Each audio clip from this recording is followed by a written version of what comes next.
Welcome to our daily news program broadcast to you here on Canal Algérie in today's major headlines.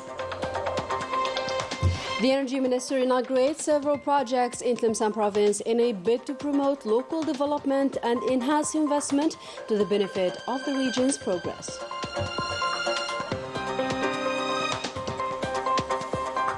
Algeria officially withdraws its bid for organizing the 2025-2027 tournaments of the African Cup of Nations contest. And we dig by the end of our bulletin in the rich patrimony of the ancient Annaba to unearth its hidden beautiful traditional handicrafts. Good evening and welcome back. First up in our news, and during his working and inspection visit, the Energy Minister supervised the inauguration of a bentonite factory in the municipality of Hammam Bougrara, as well as the commissioning of 2 electricity and gas distribution networks in Maghnia province. More details with Melissa Kubash. With a production capacity of 120,000 tons per year, considered as the largest unity at both national and African levels, this Algerian bentonite factory, located in the municipality of Hammam Bougrara, already meet the needs of the local market and aims at reaching high prospects in terms of export. Bentonite is used in various fields. Bentonite produced in Maghnia is one of the best. It's a substance used in several fields. Bentonite is mainly used in the drilling of petroleum wells, iron and steel factories, but also used in the agricultural field and that of transformation industry. The province witnessed another promising initiative, which is the connection to both electric and gas network of Oulad Ben Damous' industrial zone, now ready to welcome new projects. This is the first industrial zone, the works of which are already over. It's linked to the AEP network, electric and gas network, as well as the optical fiber. The Electrical Transformation Center has a production capacity of 600 MVA, and with this, it will reinforce the existing capacity of 860 MVA. The Transformation Center is the most important in the region. It's truly an added value that will supply energy to several activities. As for the bentonite factory, it will help reduce the import bill of raw materials. As for sodium gas that passes through Nigeria, Niger and Algeria, the Energy Minister indicated that Algeria achieved 1,700 kilometers, reaching the Ahnat region. Only 1,000 kilometers left before reaching the border region. In the sector of health, the public authorities reiterate their keenness to make all kinds of medicines accessible to citizens, notably the basic ones. As a result, a digital platform was created in order to monitor the availability of these medicines. Laetitia Sidqawi tells us more. Here at the Internal Medicine Department in the University Hospital of Bab el Oued, patients receive the necessary care and treatment. Thank God they're taking good care of me. I got the necessary tests done and received the adequate treatment. Nothing is missing. Doctors here took great care of us. Everything is available. The Ministry of Health attaches a great interest to chronic diseases. In order to avoid shortage of medicines in different hospitals and health infrastructures, the Central Pharmacy of Hospitals put in place a digital platform to monitor the availability of medications and to make sure they reach patients.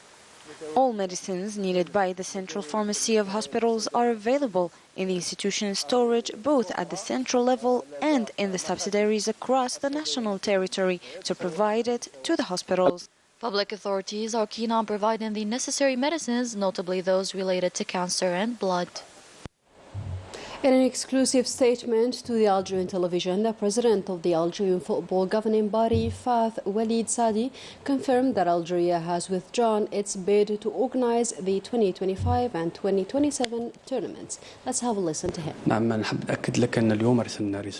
I confirm that we have sent a message to the African Football Confederation in which we informed this body of Algeria's withdrawal of its bid to organize the 2025 and 2027 tournaments. The official handover ceremony of the new president of the Algerian Football Federation between Walid Sadi and his predecessor, who resigned at the head of the Algerian Football Association, Jahid Zvizev, took place at the FAF premises here in Algiers in the presence of members of the former and new bureau. Upon taking office, the new president of the Algerian Football Federation went to the Technical Preparation Center of national teams headquartered in Sidi Moussa locality, where he inspected the rehabilitation works of a few infrastructures. He then took stock of the accommodation as well as other equipment of the center.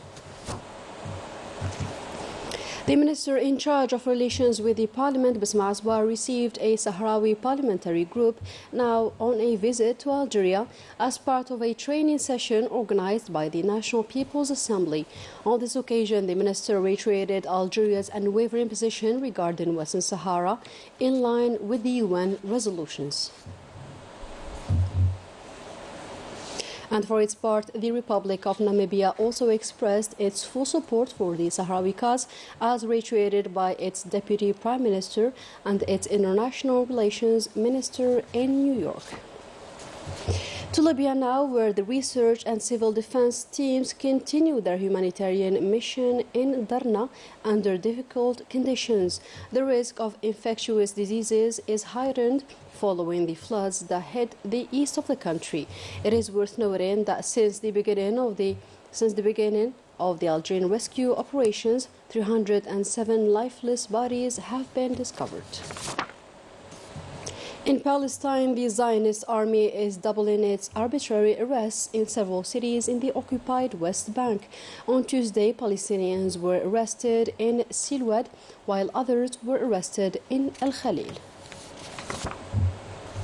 In a different context, the Algerian football female team progressed to the second round of the Women's Africa Cup of Nations despite their 1-1 draw with Uganda in the away game held in Orion Stadium.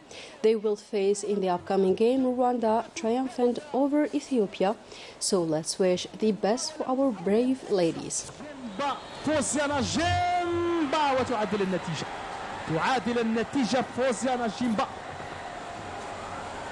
Let's head now to the eastern beautiful city of Annaba to dig in its rich patrimony and discover a vast variety of its traditional handicrafts, which denote the long and prestigious history of the ancient city of Bona.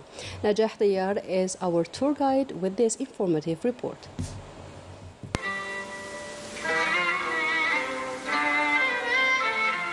In an alley corner of Annaba or the Old Medina, we make an extraordinary discovery behind a door distinguished of our ancestral architecture. This house is similar to Ali Baba Cave, full of treasure, objects of an ancient art spread in every corner of this room, precious pieces of copper, kitchen utensils, as well as decorative objects, all from a rich and varied set of traditional articles denoting an authentic ancestral dexterity, perfectly depicting the ancient and various Algerian crafts-making skills and the cultural heritage. And the guardians of this treasure are Samia and her little family, who consider this room as a real museum. I will preserve and show my country's heritage. I see that women have more ability to do so. Our country's identity dates back to centuries, and this heritage is greatly significant. For that, it will tell our history to the future generations. In our premises located at Place d'Armes, we welcome tourists wishing to know more information about our rich heritage, and this is a family's way to preserve it and allow the enthusiasts of the Algerian history to enjoy discovering it here. I will tell you about the story of these vases. They were remains transformed into copper. These were the remains of a ship named Alexandria, which blew up at the Annaba port and claimed many victims. Mustafa Al-Hashmi, a craftsman preserving art objects to perfection, a skill that he inherited from his ancestors. Brassware represents for us a strong axis in the artisanal heritage. The Ottoman brassware is rare and based mainly on silver and pure copper. This tray isn't of an Ottoman origin. It is made of silver and yellow and red copper. In other words, pure copper. A copy of this tray exists in the Paris Museum. The Ottoman copper pieces are very rare. We leave this residence imbued with nostalgia, where we can see the ancient inhabitants' habits and costumes through these objects that are well preserved and keep promoting the region crafts in the most glamorous, original and authentic way. And with that, we come to the end of our today's program. Thank you for joining us, and goodbye.